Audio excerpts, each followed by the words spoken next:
On April 20th, 1999, two distraught teens from Columbine High School in Colorado went on a mass shooting spree. They killed 13 people and wounded over 20 people before turning the guns on themselves and committing suicide. Although both teens were underage, they were easily able to obtain guns to achieve their plans of this mass shooting spree. Even with a zero-tolerance rule in most high schools across the nation, there are still many violent acts, including many mass shootings involving guns. So, including the most recent being in Sandy Hook in 2012. Violence and aggressive acts have become very popular in today's society and have led to numerous and unnecessary deaths.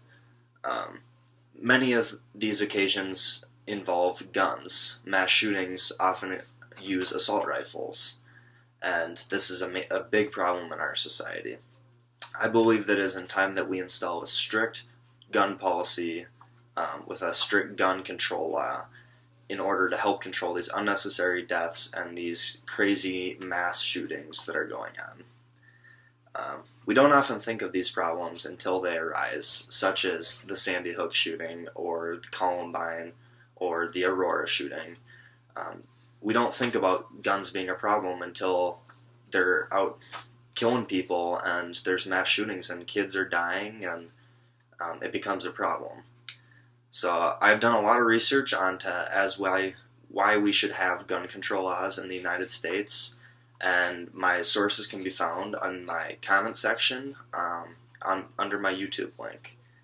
So I will bring up a few arguments as to why I think we should have gun control laws. Some of these arguments are: guns lead to crime and killings, guns are the weapon of choice in mass killings, the effectiveness of gun control laws in other countries has been shown to be positive, there's an unnecessary need for military-grade firearms, and last of all, we need to at least enforce a stricter background check so it's harder to obtain guns.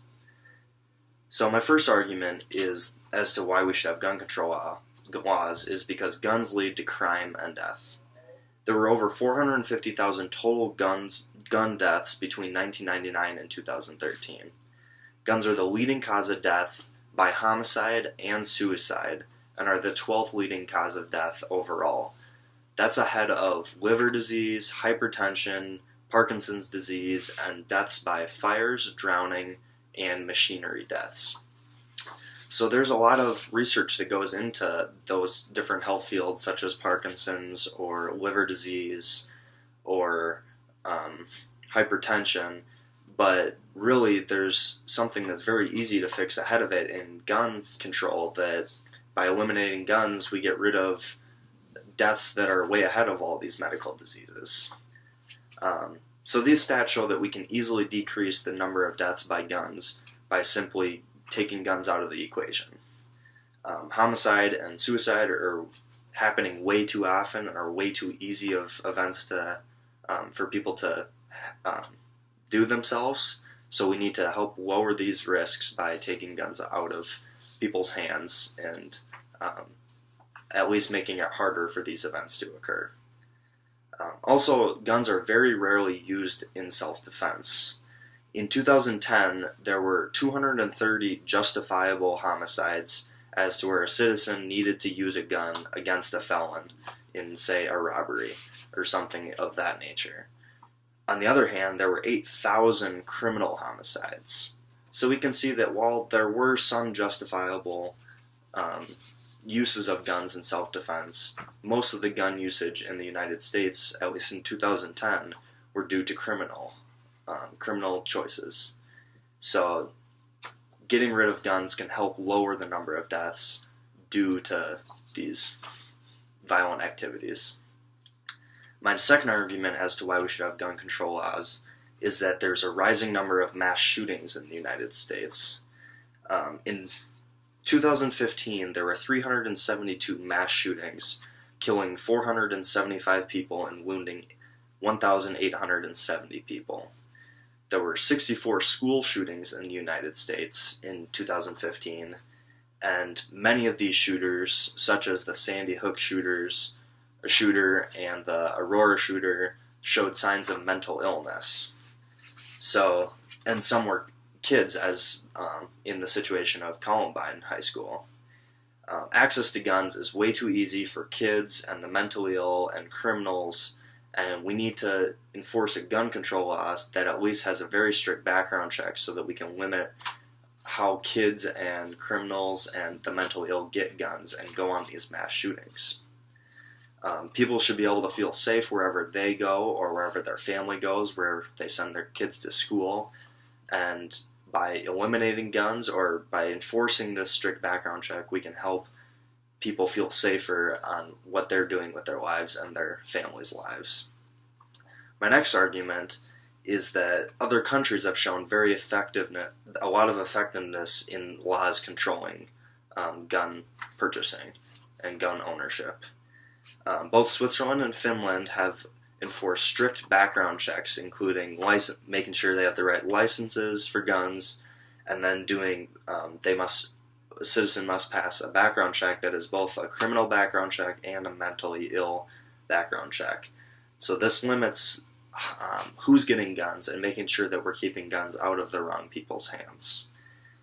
In 2009, Switzerland ranked third in gun ownership, while the U.S. ranked first in gun ownership.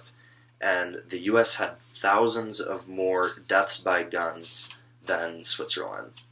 So we can see that we own way more guns, and there are way more deaths in the United States than Switzerland.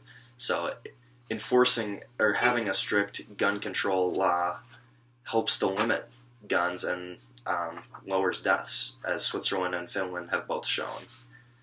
So it's worked other places, so I think that it is at least worth having a try at having this strict background check, such as Finland and Switzerland do, and see where we can get from there, see if it's any better. My next argument is that we have an unnecessary need for military-grade firearms in the United States. When the Second Amendment was created, our founding fathers did not intend for us to have military-grade firearms. People at these times were often using long rifles that often took a long time to reload, so obviously they're not going to be able to cause a lot of damage with those weapons back then. But we have military-grade weapons on the market now that make it very easy for mass shootings to occur and other events like that to occur, when we can easily limit this. If people really need guns for self-defense, they should be able to use low-grade weapons, such as handguns, instead of assault rifles. These weapons are also not used for hunting or any other purposes, so there really should be no need for them other than for our military. My last argument for gun control laws is that we should at least make it very hard for people to obtain guns by having a strict background check. So it's way too easy for any person to get guns these days. As I've mentioned, the criminals, the mentally ill, and then also kids who are just able to take guns from their homes and bring them to school and show friends, and if they're having issues, maybe use them. And this is an issue, and it's way too easy for people to have guns in their homes.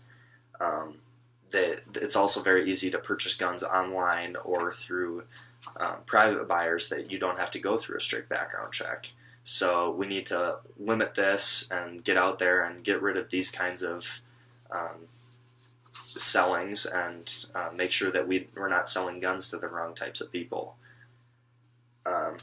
If we're not going to enforce a strict gun control law that gets rid of all guns, we need to make sure that we at least have a background check that makes sure that we keep guns out of criminals' hands and the mentally ill who could do damage in society. So in conclusion, there are many reasons as to why I think that we should have a gun control law in the United States. It has been found in research that guns lead to more deaths, guns are the main weapon of use in mass killings, and gun control laws have been shown to work in other countries. If we are unable to completely get rid of guns, or at least out of everyone's hands, we need to at least enforce a strict background check and make sure that we don't have any military-grade weapons on the market. Keep it to handguns and rifles for hunting. Because of these arguments that I presented, I think that it's clear that guns do way more damage than they do good in self-defense for people that own guns. There are plenty of reasons as to why we don't need guns in society, and at least need to limit them because they're leading to unnecessary deaths and really sad deaths with things such as Sandy Hook, when kids are dying and teachers are dying protecting kids, and it's just very unnecessary to have. Violence in the United States is on the rise, and it's time that we open our eyes to it and make sure that we help control it before it gets too out of hand. So during this presidential debate in the next year, make sure that you know where the candidates stand on gun control laws, and keep these ideas in mind when you're making your decision who to vote for, because this is a very big issue in our society, and violence and gun control are very easy to connect, and by getting rid of guns, we can help lower the deaths caused by guns in our society. Thank you.